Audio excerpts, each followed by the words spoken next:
إلا الله.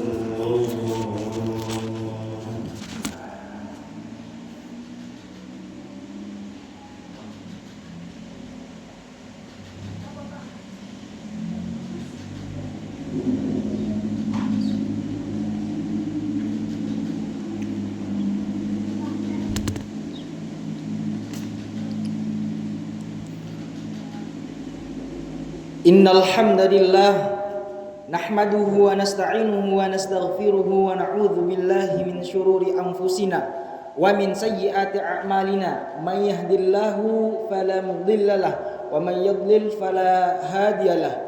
Asyhadu an la ilaha illallah wahdahu la syarikalah wa asyhadu anna Muhammadan abduhu wa rasuluh.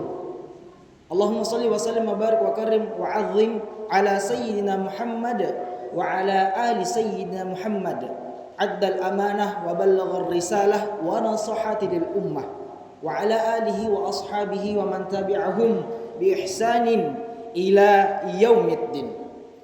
Faya ayyuhal mu'minun usikum ma nafsi bi taqwallahi faqad fazal muttaqun. Faqad qala Allah ta'ala fil Qur'anil Karim wa huwa asdaqul qailin ba'da a'udzu billahi minasyaitonir rajim. Bismillahirrahmanirrahim. Ya ayyuhalladzina amanu taqullaha haqqa tuqatih wa la tamutunna illa wa antum muslimun. Amma ba'd. Alhamdulillahirabbil alamin. Jamaah salat Jumat yang sama-sama mengharapkan ridha Allah Subhanahu wa taala. Di siang yang sangat cerah ini Allah Subhanahu wa taala masih memampukan langkah kaki kita untuk memenuhi panggilannya, untuk memenuhi kewajiban kita sebagai hambanya, yaitu melaksanakan salat Jumat secara berjamaah. Maka dari itu di awal Jumat bulan Maulud, di awal Jumat bulan Rabiul Awal yang mulia, tentunya kita sudah tidak asing lagi dengan keutamaan-keutamaan di bulan Rabiul Awal. Akan tetapi di khutbah Jumat yang singkat ini kita akan membicarakan sedikit tentang teladan dari Rasulullah Shallallahu Alaihi Wasallam dalam mendidik istri beliau. Maka Rasulullah Shallallahu Alaihi Wasallam ini adalah satu-satunya panutan yang kita tidak bisa membandingkan dengan tokoh manapun di dunia ini.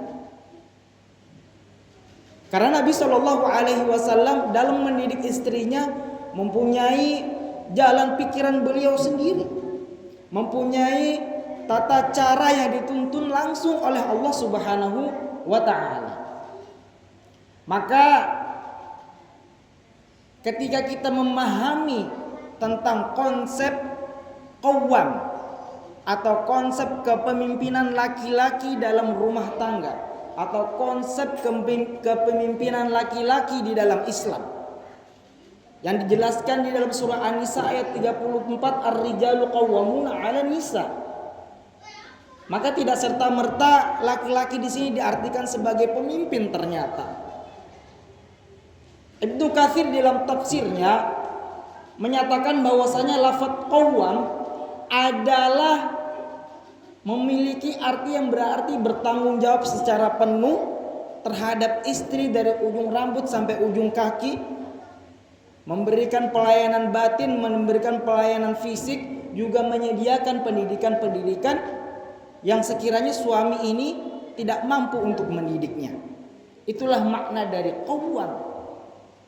Jadi salah kiranya ketika orang-orang di luar kita misalnya menyatakan bahwasanya agama Islam itu penuh dengan hal-hal yang mengunggulkan lelaki berlebihan sehingga menutup komunikasi wanita secara mutlak.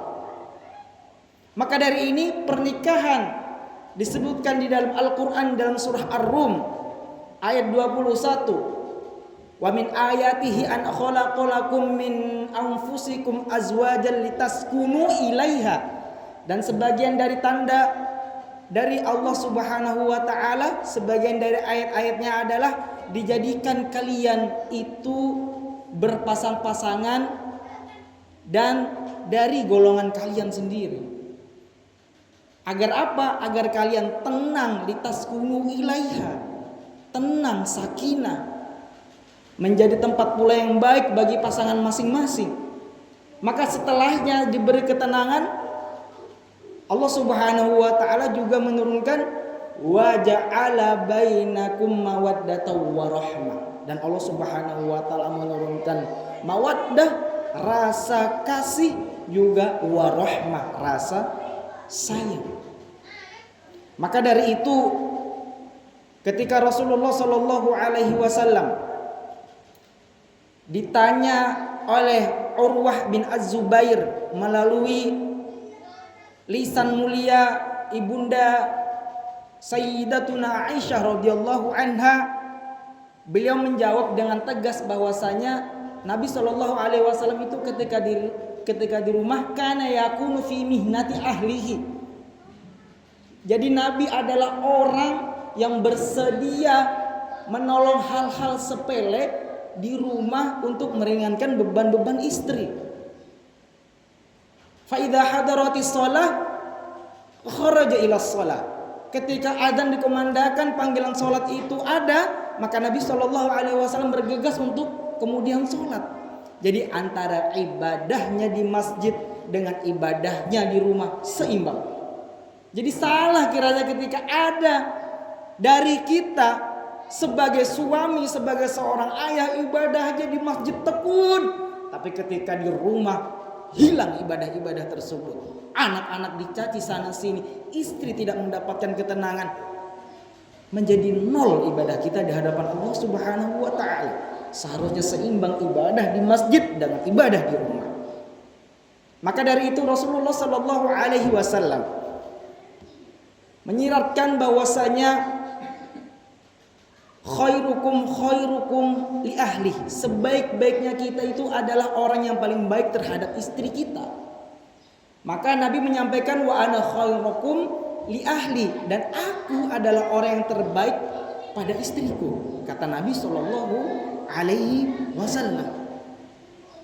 Maka ketika kita masuk dalam satu lingkup organisasi atau lingkup pekerjaan, jangan kiranya kita bermuka ramah di hadapan anggota-anggota kita atau bawahan-bawahan kita atau teman-teman sejawat kita.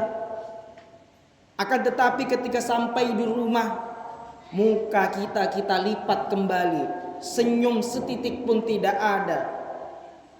Rasanya tidak enak dipandang ketika pulang ke rumah dan istri kita yang menunggu menanti-nanti kita dengan wajah ceria pun juga langsung ikut cemberut. Maka dari itu pentingnya bagaimana kita berbaik-baik terhadap istri.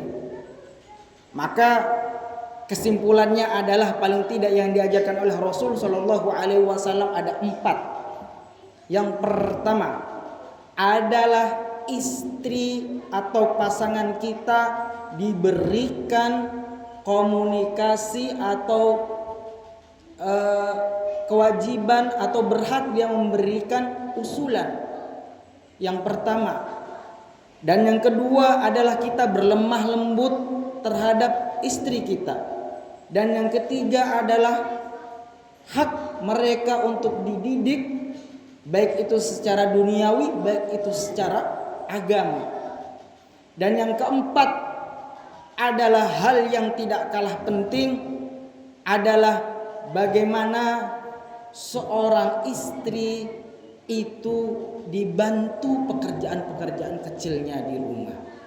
Barakallahu li wa lakum wa nafa'ani wa iyyakum bima fihi minal ayati wadh-dhikril hakim. Aqulu qawli hadza fastaghfirullahal azim yadhkurkum innahu huwal ghafurur rahim. Allahumma shalli wa sallim wa zid wa ahlim wa tafaddal wa barik bi jalalika wa kamalika ala asrafil ibadik sayyidina wa maulana Muhammadin wa an kulli sahabati ajma'in. Alhamdulillah walhamdulillah wassalatu wassalamu ala Rasulillah wa ala alihi wa sahbihi wa man walah. Asyhadu an la ilaha illallah wahdahu la syarikalah wa asyhadu anna Muhammadan abduhu wa rasuluh. Allahumma shalli wa sallim wa barik wa karim wa azim ala sayyidina Muhammad wa ala ali sayyidina Muhammad wa ala alihi wa sahbihi ajma'in wa man tabi'ahum bi ihsanin ila yaumiddin. Faya ayyuhal mu'minun usikum wa nafsi bi taqwallah faqad fazal muttaqun. Faqad qala Allah ta'ala fil Qur'anil 'azim, ya ayyuhalladzina amanu taqullaha haqqa tuqatih wa la tamutunna illa wa antum muslimun. Wa qala aydan fi ayatil ukhra, ya ayyuhalladzina amanu taqullaha wal tanzur nafsum ma qaddamat lighad wattaqullaha innallaha khabirum bima ta'malun. Wa'lamu anna Allah amarakum bi amrin 'azim, amarakum bis salati wat taslim, al-qa'il fi kitabihil karim, innallaha wa malaikatahu yusholluna 'alan nabi, ya ayyuhalladzina amanu shallu 'alaihi wa sallimu taslima. Wa qala aydan, wa idza sa'alaka 'ibadi 'anni fa inni qarib ujibu da'watad da'i idza da'an falyastajibu li wal yu'minu bi la'allahum yarshudun. Allahumma ighfir lil muslimina wal muslimat wal mu'minina wal mu'minat al ahya'i minhum wal amwat. Allahumma dafa' 'anna al ghala wal waba wal bala wal fahsya'i wal munkar was suyufal mukhtalifata wasyada'id wal mihan ma dhahara minha wa ma batan عن بلدنا هذا خاصة ومن بلدان المسلمين عامة إنك على كل شيء قدير. ربنا آتنا في الدنيا حسنة وفي الآخرة حسنة وقنا عذاب النار والحمد لله رب العالمين. عباد الله إن الله يأمر بالعدل والإحسان وإيتاء ذي القربى وينهى عن الفحشاء والمنكر والبغي يعظكم لعلكم تذكرون فاذكروا الله العظيم يذكركم ولذكر الله أكبر. أقم الصلاة.